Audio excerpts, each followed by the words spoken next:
fellow tank blitzers and hopefully a few future mumrads. I'm Littlefinger, today doing a review on the Tier 5 American Heavy, the T1. You can see it in the garage here. It is quite a big tank.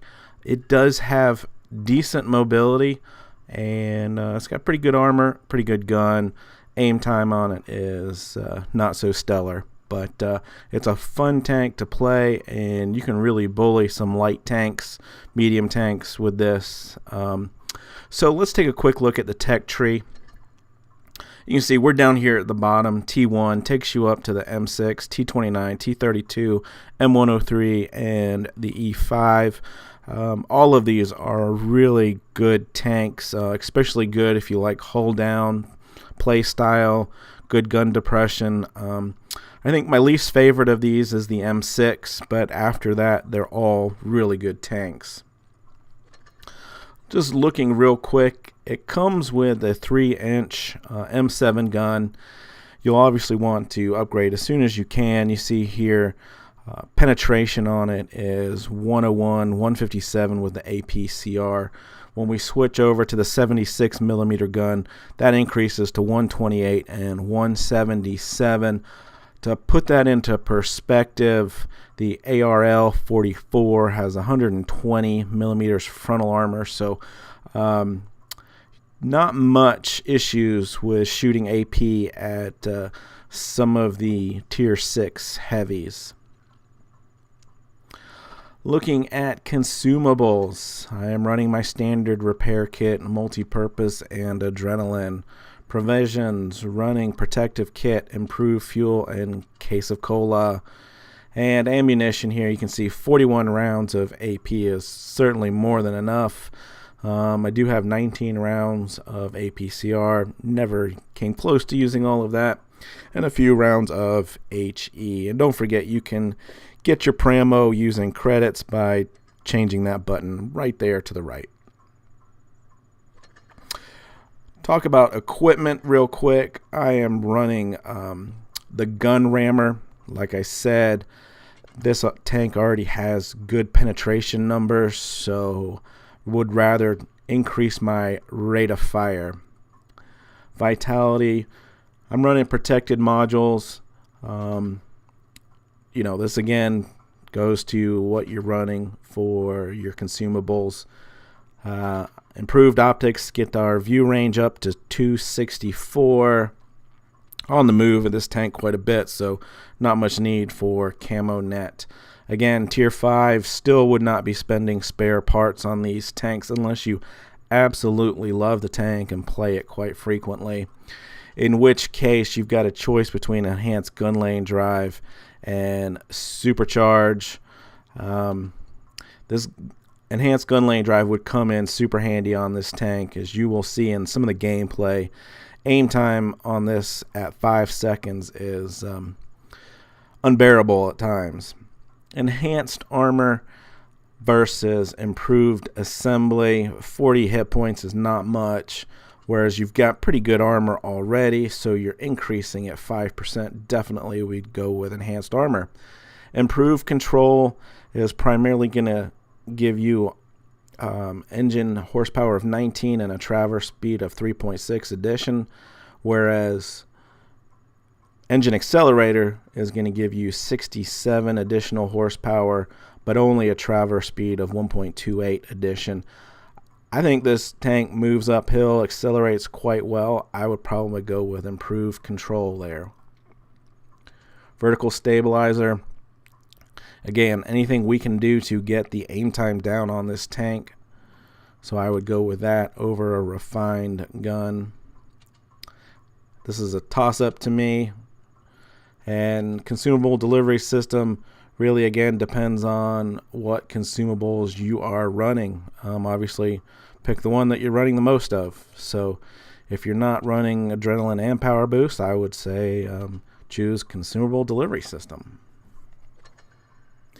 So let's take a look at how this tank compares to the other Tier 5 heavies. Alright guys, here we are on blitzstars.com using the tank compare section. You can see here I've pulled up all of the premium Tier 5 heavies, T1 on the left, KV1, BDR, Churchill, and VK30.01H. Tried to pick tanks with the guns as close as possible to the T1 so we get a closer representation here. So damage per minute, 1549. Only the BDR is higher than us. So our penetration at 128 is right in the middle of the pack, but still quite good for the tier and playing against tier 6 in my opinion. Alpha is a little low at 160 compared to the KV1 and BDR, but the key to remember with this tank is your rate of fire of 9.68. Your reload is only 6 seconds. So if you're up one-on-one with a KV1 or BDR, keep that in mind because you can get an extra round off if you're kind of just trading shots. So don't be afraid about the reload times against those tanks. Caliber, you can see there is a 76 millimeter. Again, KV1 and BDR going to do more damage. They are bigger caliber guns. Shell velocity 792. Nothing to write home about there. It's just standard. Aim time, this says 2.08 seconds. Obviously in game it's saying 5 seconds. So this is kind of in line with the BDR and Churchill. KV1's also got a long load time, aim time. One of the nice things, it's right in line there with dispersion, but one of the nice things with the American tanks is your gun depression. So 10 degrees of negative gun depression, hands down, beats all of those other tanks. And you can see the Churchill there is so limited with that 4 degrees. You have to play that on flat ground. So use that to your advantage. Use hills and that sort of stuff with this tank, and start getting used to playing hull down, because that's how the rest of this American line requires you to play. One of the nice things about this tank here, you'll see 35 kilometers per hour. It does quite well there in comparison to the other heavy tanks, and that is primarily because of that 1056 horsepower engine. Train resistance isn't that good, but we're getting a effective horsepower there of 16.5, which you can see is hands down way above those other tanks. So you're going to notice that, especially like acceleration, starting to go up hills, the tank's going to respond a lot faster. Downside to the tank here, credit coefficient, it's less than 1. So you're going to make more money if you play the KV or the BDR. So keep that in mind also. View range right in line with everything else. Hit points right in line with everything else. And where the tank, does well, in my opinion, for a heavy, your hull armor is 83. You can see outside of Churchill at 178, we're doing better. And our turret armor of 102 is also better, except for the KV1. So it does have quite nice armor, and I'll pull up Armor Inspector just to take a quick look at it here. Alright, so before we get into some gameplay, just wanted to pull up Armor Inspector real quick here. I've got the shooter set up as the VK3001H, and so this is what he's going to see. If you're angled nicely, you can protect your side. However, if you over angle, you can see how quickly that all turns green. That's 25 degrees. So you want to stay under 20 degrees. So you want to be pushed up against the face of a building, side scraping if at all possible. And then also note, if you turn the turret, how quickly the turret cheek turns green. So keep that in mind also, as that is a weak spot on this tank. But, straight on from the sides, a tier 5 heavy or up is not going to have much trouble penetrating you. You do have spaced armor on the sides there, so heat shots don't do a lot of damage. But what I wanted to show, and we'll change the shooter here, we'll go with a light. I just wanted to show you what the tank looks like to a Leo. Obviously, this is a tank you quite often see on the battlefield here. And notice if you're angled straight on to that Leo, the front is mostly all green there, but you can turn to the side and get part of that green to red. And so a good trick when obviously facing a Leo, keep him in front of you and just wiggle from side to side, making it more difficult to hit that small green area. So just some pointers with the armor now that we're starting to get up to where it really matters on how you position the tank. First game, Yamato Harbor, Supremacy, bottom tier. You can see we've got a T-150 Hellcat there and some pretty strong mediums on the right. So my preference when playing this tank is to treat it more like a heavy medium and try to support the mediums a little bit more. So we're going to push off to the right towards C, which is obviously typically where you're going to find the other mediums at. And you can see there's a rushed shot, but we made it work. That aiming reticle was pretty large. You're going to find that it's going to go anywhere. There's no telling where that shot will go when it's that large. But Leo gets taken out first. So we'll push up here to C and go ahead and get cap started. And I'm going to peek over this ridge here at the typical TD camping spot, although they don't have any TDs. I'm going to go ahead and put a couple shots in there while the base cap is going up. If they move, chances are we'll spot them. So that was the reason for taking those shots. Looks like they've pushed A pretty hard. And we're going to come up on this ridge. You can see here this aim time. You really got to wait, make sure it's all the way loaded. We'll get this nice shot here right off the side there. So no targets. Let's go ahead and push. You can see here on the move we missed that shot. Want to try to get in around this building, get me some cover, and see if we can't get any shots. KV2 comes down. We'll get another shot into him, and really want to make sure you don't get hit by a KV2. So we'll back down that hill. Get another shot in there on the T-37, and he bounces on us. So again, I'm trying to just use the cover of this building, trade shots with the T-37. You know, and my thought is, guys, this early in the game, you don't want to be trading shots. You want to save the hit points to when the odds are a little bit more in your favor.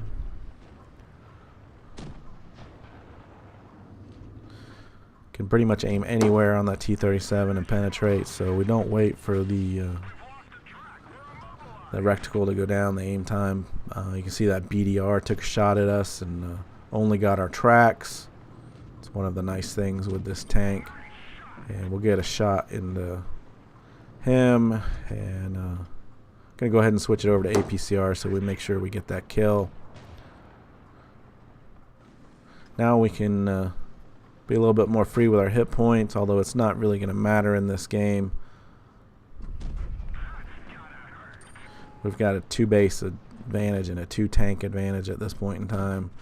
So we're just farming a little bit extra damage. You can see there, we're rolling at about 148, 150 per shot.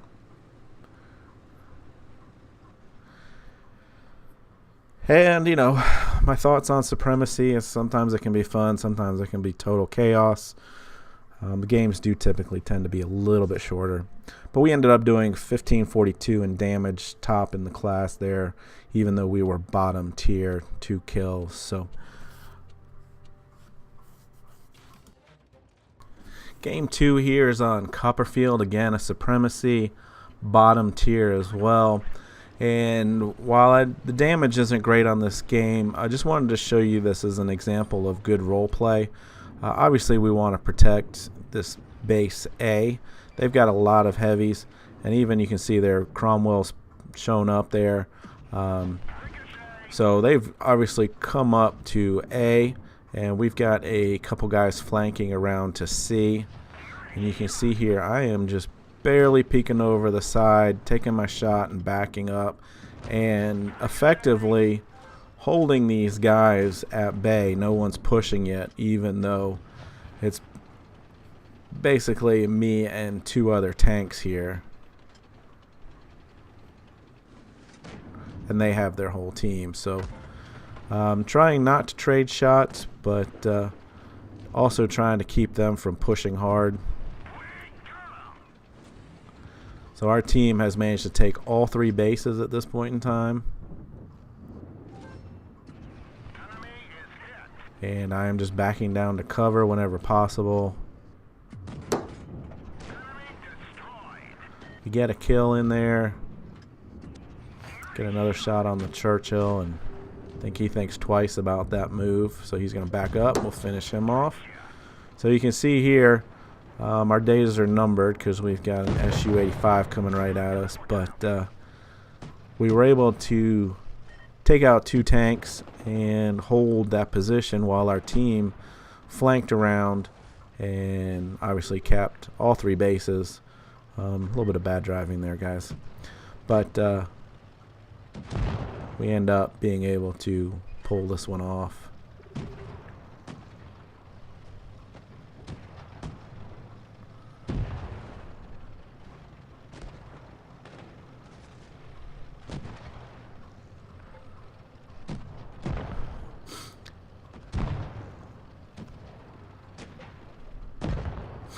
So as you can see, it has a role to play as a heavy, but like in the first game, you can also play it like a medium.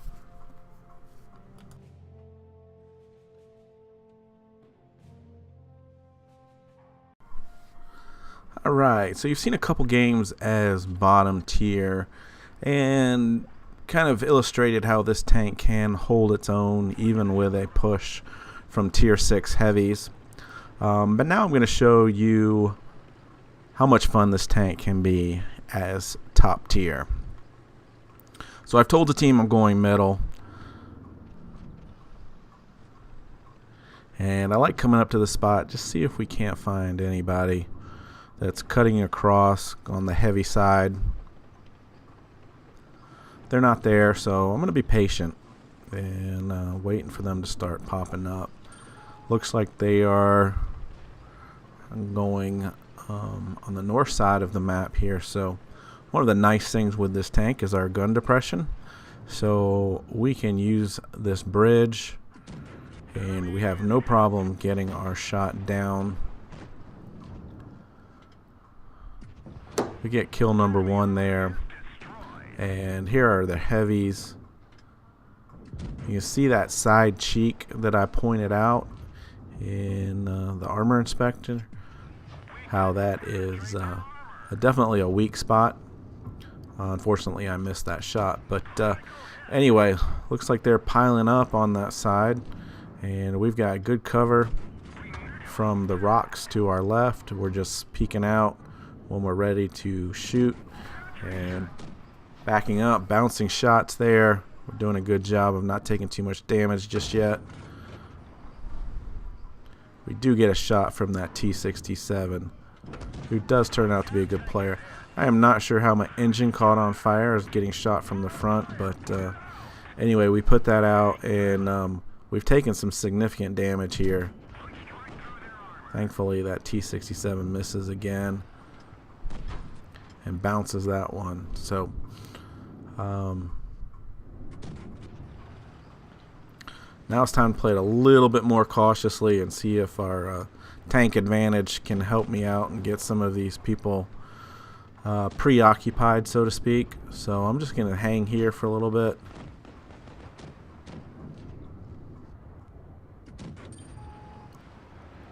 And just wait to see how things start to unfold. And I see that red dot to my left, meaning someone's behind me. So I'm going to back up, and we'll go ahead and set the Crusader on fire and put him away for kill number 2.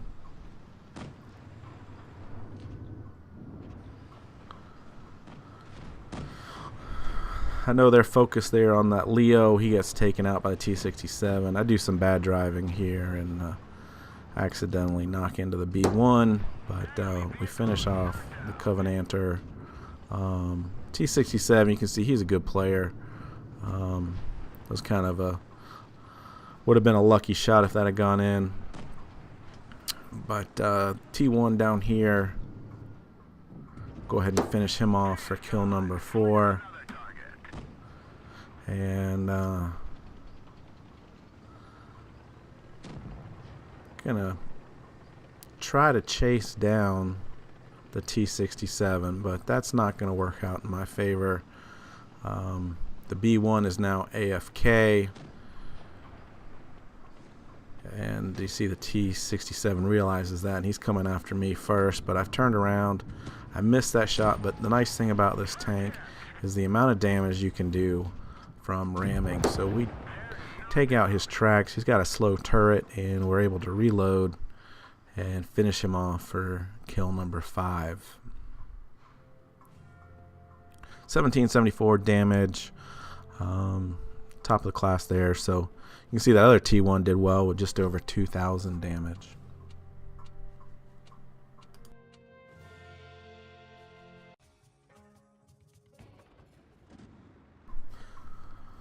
So, like I was saying before, one of the things I like to do with the T1 is run it more of a medium with those mediums, the lights, and you can see how much damage you can do in this game just by ramming.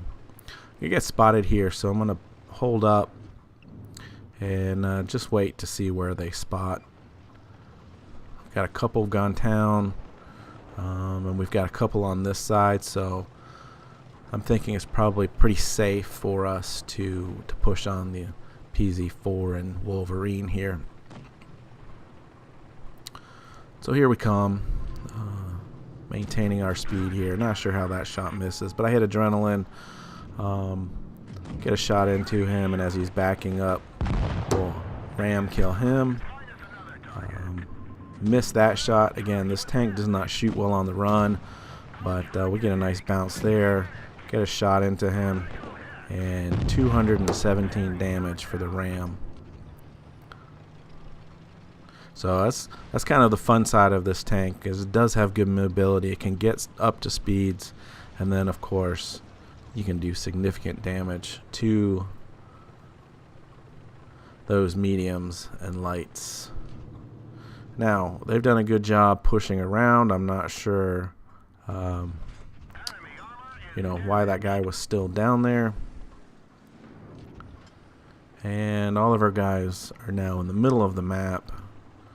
And even though we've got a 2-tank advantage, they're pushing into the middle.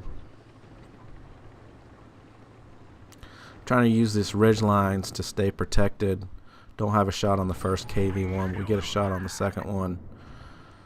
We don't want to take any shots from the KVs. So we're going to play this pretty cautiously. No time. There's no time to aim on that. We just snap that one and miss. Now we've got another tank advantage. Unfortunately, that shot misses. I'm trying to be careful and not wait the full time for my aim. Get that KV. There's still 3 on 6.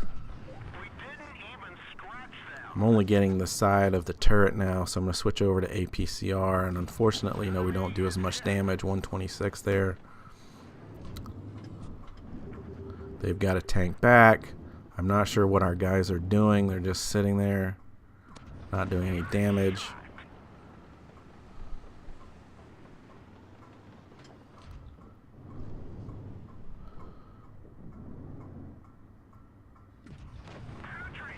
.157, that's not bad roll there. But so now I'm going to move in. figure our guys have to start doing some damage, but I'm not seeing any of their hit points go. I want to get this KV on the back. Get a nice shot into him there. He returns the favor and we finish him off. Now this KV-1's turned and facing me. Why no one's shooting him? I just don't know what those guys are doing over there. So this is one of those games where you get zero help from your team. Maybe my better strategy would have been to just keep backing up and see if we can't go after the Hetzer there. KV misses the shot, so I'm thinking, all right, let's see if we can't take advantage of this. Get a shot into him there. He's now gone with adrenaline. Kills my driver. We get one shot. Maybe I should have repaired my driver, and I might have been able to get by fast enough because I know he's got a slow turret, and he wasn't turning. So that was a little bit unfortunate that I didn't get my last shot in there because this T-40 is completely useless. So even though you have a good game, you know, results don't always turn out in your favor. But anyway, so we're sitting here at 2180 damage. We've got a platoon of zeros against a Traore platoon. You know, it's just the way it rolls sometimes. Moving on to the last game I'm going to show you here. Top tier. Tom and I both call right. So again, running this more like a medium than a heavy. It's got good speed here, 36 kilometers per hour. We're able to get behind the building before they get spotted coming across the bridge. So one of the things we can do with the nice gun depression is we can come up over this ridge and get a shot in. That shot was a little bit low. We don't do any damage. Finish off the KV. And then I was kind of aiming for the tracks, but got the tracks, didn't do any damage. Should have just gone for the damage and not the tracks. Was really hoping that I could get a ram kill here on the M4. We get a shot in on his turret and he gets taken out. You can see how much we can move him even when he's dead. We get shot from the side. So we're going to use our speed and power to get up this hill, and we're able to clear before getting shot again. Just barely missed that shot on the S-35. It's weird with this tank. Sometimes you can get some really accurate shots on the full out fly, and other times it's just all over the place.